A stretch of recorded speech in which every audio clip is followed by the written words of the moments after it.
নমস্কার বন্ধুরা, কেসি কিচেনে সবাইকে স্বাগত। আজ আমি নিয়ে এসেছি পুঁই শাক আর কুমড়ো দিয়ে একটা রেসিপি। এইরকম রেসিপি কিন্তু গরম ভাতে খেতে ভীষণ সুস্বাদু লাগে। চলো দেখে নিই আমি কিভাবে বানাচ্ছি। দেখো, আমি কিছুটা কুমড়ো কিছুটা পুঁই শাক নিয়েছি।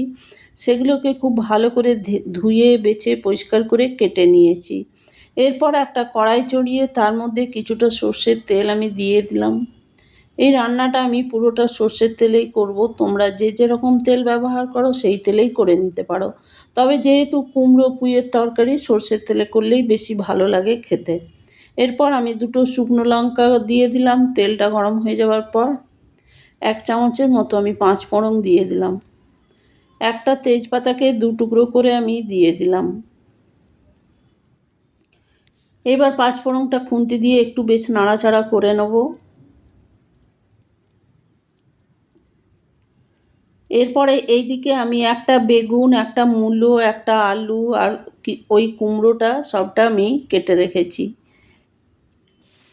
এইগুলো আমি 5 ফোড়নের মধ্যে বা ফোড়নের মধ্যে কড়াই আমি দিয়ে দিলাম। খুবই ছোট সাইজের বেগুন দিয়েছি আর মূলো দিয়েছি খুবই ছোট সাইজের একটা আলু আর ওই কুমড়োটা দিয়েছি। তাহলে কিন্তু এইভাবে বানালে কিন্তু তরকারির স্বাদ ভীষণ ভালো হয়। এবার ওই তরকারিগুলো দিয়ে দেওয়ার পরে একটু বেশ ভালো করে হালকা আছে ভাজা ভাজা করে নিতে হবে। ভাজা ভাজা করে নেবার পরে দেখো, পরিমাণ মতো আমি নুন দিয়ে দিলাম। 1 চামচের মতো হলুদ দিয়ে দিলাম। নুন হলুদ দিয়ে দেওয়ার পরে এটাকে একটুখানি বেশ আরও ভেজে নেবো বা নেড়ে ছেড়ে নিতে হবে।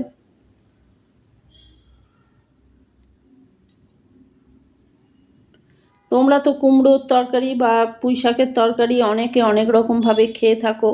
এইভাবে একদিন বানিয়ে দেখো, গরম ভাত বা রুটি সব জিনিসের সাথেই খেতে ভীষণ টেস্ট লাগে।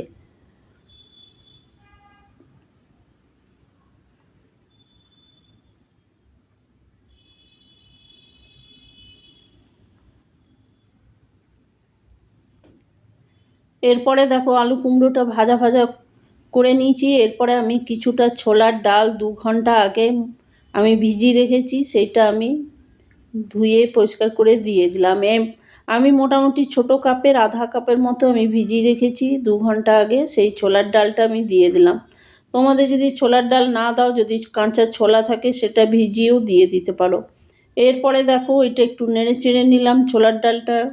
এরপরে আমি মশলা দিয়ে দিলাম। মশলাতে আমি জিরে আর সর্ষে আর কাঁচা লঙ্কা পেস্ট করে রেখেছি, সেইটাই আমি 1 চামচের মতো দিয়ে দিলাম।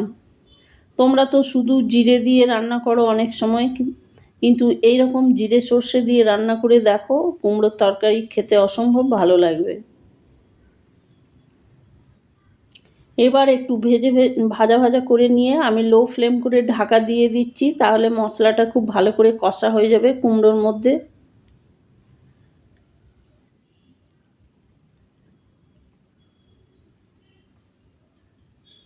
সমস্ত মশলাটা দেখো আমার একদম ভাজা ভাজা হয়ে গেছে।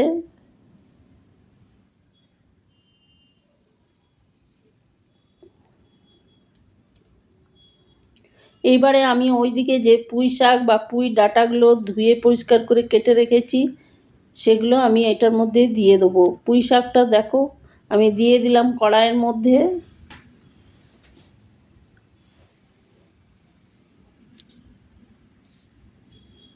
যতটা পুঁই শাক ছিল আমি ততটাই কেটে পরিষ্কার করে দিয়ে দিলাম। এবার পুঁই শাকটা দিয়ে দেওয়ার পরে একটুখানি বেশ নাড়িয়ে চাড়িয়ে নেব।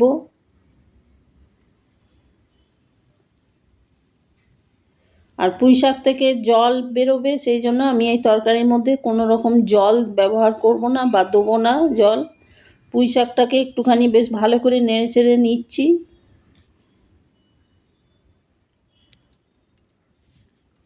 আর নিরামিষ দিনে কুমড়ো পুঁইয়ের তরকারি এইভাবে যদি বানিয়ে দাও তো খেতে খুব ভালো লাগে।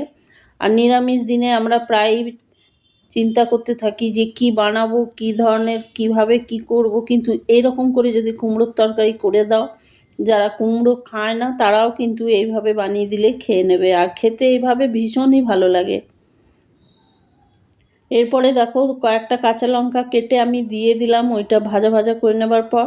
এরপর লো ফ্লেম করে আমি মোটামুটি 4-5 মিনিটের জন্য রেখে দিয়েছিলাম। তারপরে দেখো 4-5 মিনিট পরে আমি ঢাকা খুলে দেখাচ্ছি, পুঁই শাকটা একদম মজে গেছে আর তরকারিগুলো আমার মোটামুটি সেদ্ধ হয়ে গেছে।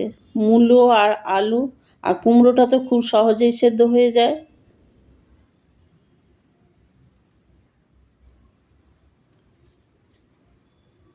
কুমড়ো আর আলুটা দেখো একটুখানি খুন্তিতে করে আমি হালকা হাতে ম্যাশ করে দিলাম, ম্যাশ করে দিয়ে আরেকটু আমি ঢাকা দিয়ে রেখে দিলাম। তারপরে ঢাকা খুলে দেখো আবার আমি নেড়ে চেড়ে নিচ্ছি, পুঁই শাক থেকে কিন্তু জল সমানে বেরিয়েই যাচ্ছে।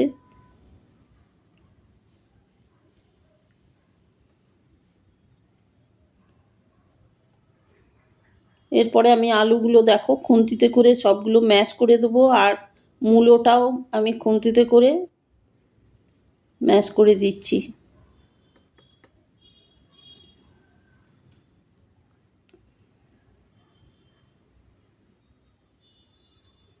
এইবার ঠিক নামাবার আগে আমি 1 চামচের মতো 5 ফোড়নের রোস্ট করে 5 ফোড়নটা রেখেছি, সেই 5 ফোড়নটা আমি 1 চামচ দিলাম। পুরো 5 ফোড়নটা আমি গরম কড়াইয়ে রোস্ট করে নিয়েছি, তারপর গুঁড়ো করে আমি দিয়ে দিলাম 1 চামচ। তার সাথে আমি 1 চামচের মতো কাঁচা সর্ষের তেল ওপর থেকে ছড়িয়ে দিলাম। 5 ফোড়নের সঙ্গে কাঁচা সর্ষের তেল দিলে কিন্তু তরকারির টেস্ট ভীষণভাবে বেড়ে যায় আর খেতে এত ভালো লাগে। এটা গরম গরম ভাত বা রুটির সাথেও তোমরা এটা খেয়ে নিতে পারো। তারপরে দেখো এই তরকারিটা আমার হয়ে গেছে। হয়ে যাওয়ার পর আমি গ্যাসটা বন্ধ করে দিলাম, গ্যাসটা বন্ধ করে দিয়ে ঢাকা দিয়ে বেশ কিছুক্ষণ রেখে দিলাম। তারপর ঢাকা খুলে দেখো দেখাচ্ছি কত সুন্দর আর কত লোভনীয় তরকারিটা হয়েছে। হয়ে যাওয়ার পর আমি একটা বাটির মধ্যে উঠিয়ে সার্ভ করে দেবো। আমার রেসিপি যদি তোমাদের ভালো লেগে থাকে তো লাইক, শেয়ার ও কমেন্ট অতি অবশ্যই করে দিও। নূতন বন্ধুদের সাবস্ক্রাইব করার অনুরোধ রইল। দেখো সমস্ত তরকারিটা আমি উঠিয়ে একটা বাটির মধ্যে সার্ভ করে দিলাম।